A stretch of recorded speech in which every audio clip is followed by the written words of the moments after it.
Welcome back to the channel. We are with Maintain Me Senior Services. My name is Chelsea. And I'm Morgan. And today we're going to be talking about how to find a Medicaid certified assisted living. We're going to be talking about 3 different topics: resources, we're going to talk about what questions to ask, and then we're going to talk about understanding the program that you are signed up for. So the first thing we're going to be talking about is where to find these Medicaid certified assisted livings.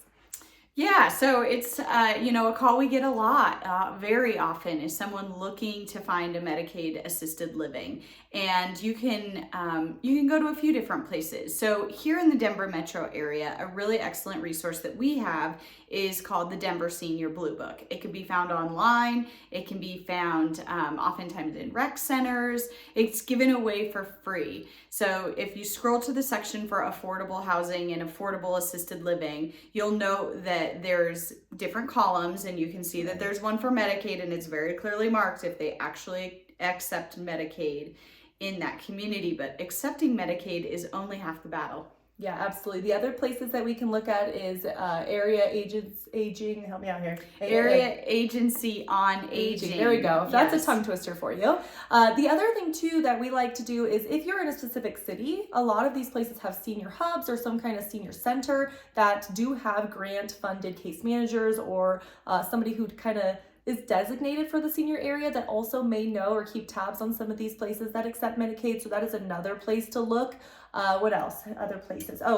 Placement agencies. Yeah, definitely. So Maintain Me, we do transitions. We don't call it placement, but Yes. we are one in this category. But in looking for a placement agency, you could Google that. However, with a Medicaid situation, the client looking for the Medicaid assisted living would need to pay privately for the resources. You pay for the hourly wage for that person's help, but it's oftentimes really worth it. Yeah, a lot of people will decide to do that because having to call around to all the different places and knowing that it is something we don't have a lot of, especially here in Colorado, it's important to keep up with, who does provide it, who doesn't, what does that look like, things like that. We're going to kind of dive into the next one, but the last thing or place that you can find a Medicaid certified assisted living is also going to be Medicare.gov. So going on their website, looking at all the licensures for the assisted living, and they will also state in there whether or not they are Medicaid certified. So lots of different places to find it. Unfortunately, not all of them are very easy to navigate that. And so we do like to give you a little bit more than just here's a place to find it. So we're going to dive into the second category, and that is once you are calling these places, what questions are you supposed to be asking? Yep, it's really important to do a little homework ahead of time and know what you're getting. So the very first thing you would call around is confirming that they still have a Medicaid license. This is a special license for the assisted living that is different from if you're just a private pay assisted living. They probably don't have a license for that Medicaid certification at all.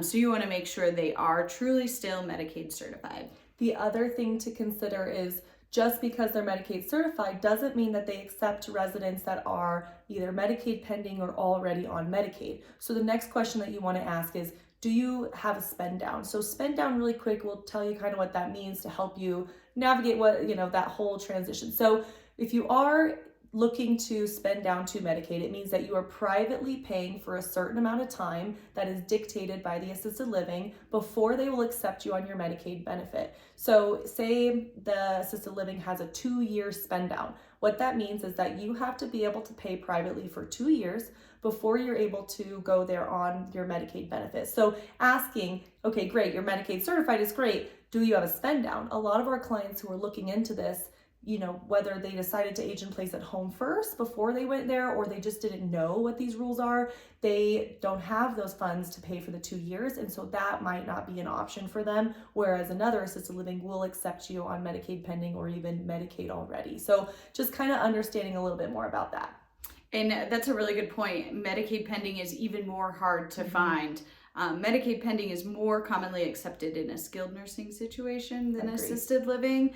Most oftentimes they want you to have what's called your petty and your par. We're not going to get into that, but you have to have that petty and par in hand. If you're already a Medicaid recipient, that will make sense to you, and you have to have that in place, and it has to be the right kind of long-term care Medicaid. It can't be Under a nursing home benefit, when you want to live in an assisted living, it needs to be home and community-based services. As well as not just the traditional health Medicaid, which a lot of people also get confused about. Yes. The other thing that you're going to look at is just because they accept Medicaid and maybe they don't have a spend down, then the big question is, well, do you have any beds? Do you have any availability? Because a lot of places don't do their whole community as Medicaid. They might, do a few beds, or they might kind of play with that. There's no rule to say how many beds they have to allocate towards that. And so asking, do you have, thank you for saying that you accept it, but do you actually have some room, and do you have a wait list? What does that look like? What does getting on the wait list look like for me? Some places will say, listen, like, we don't have any beds. We don't suspect that they're going to be opening up for a while. Maybe being on the wait list isn't what's the best fit right now. However, if all of them are saying that, you want to make sure that you're getting enough information of how long is that wait list, or how many people are on it, so that if you do have to get on one, which one will probably come available more quickly. And get on a couple wait lists. Yeah. If you're calling around and you're finding that every single place is telling you they have a wait list, go ahead and get on 2 or 3 of them. Hopefully one of them will open up in a timeline that works for you. Absolutely. Let's see, what else? Level of care. Yeah, definitely. So I'm a volunteer on the board of directors for a Medicaid assisted living. And because I have that internal experience, I can tell you what we look for. Because we run pretty tight with staffing to keep our margins low, to be able to afford to provide the service. Right. Someone who needs a whole lot of care, 2-person assist, insulin injections, or nursing support, this is not going to be someone that we can take at the assisted living that I volunteer with.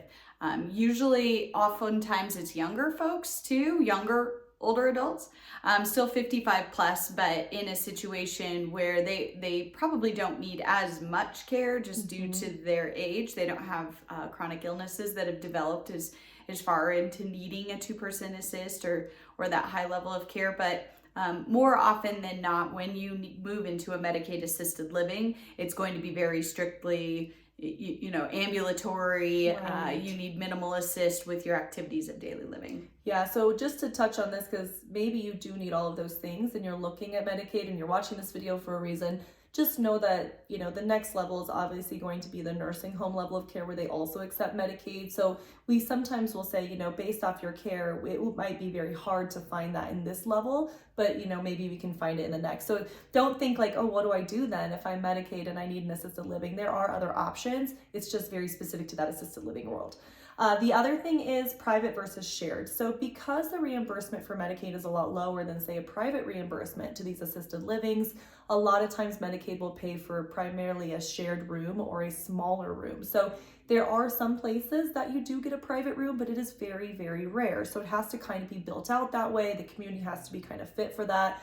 In most cases, it's going to be a shared room. So asking that for yourself, maybe even asking, how do you dictate the roommate situation? What do you do if there's conflict? Like, if that is something that you're going to have to go into, really trying to figure out, like, if I do have issues with who's going to be my new roommate, what options are there for me? How do I work through that? And just try to eliminate some of those fears of sharing a space together.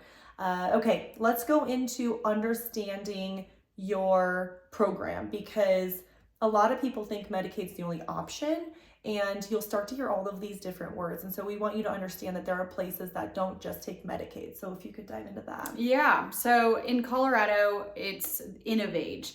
It's also TruePace in Colorado. These are Medicaid alternative programs. They are absolutely still the same qualifications financially. You still need the functional assessment, which is, are you needing the care that you're saying you're needing, which is usually 2 out of 6 activities of daily living. You need to have help with 2 of those things to qualify functionally, still qualify financially. However, it doesn't always go straight Medicaid. There is what's called a PACE program. It's an acronym. It stands for Program for All-Inclusive Care for the Elderly, and this is a national program. So even if you're not in Colorado and you're watching this, I would just give a Google to see what your local PACE program is, PACE, because this is a Medicaid-esque program, but it's more like an HMO. Lots of wraparound services, a little higher reimbursement rate for those assisted livings. So you may be calling around and say, oh, do you take Medicaid? And they say no, but we take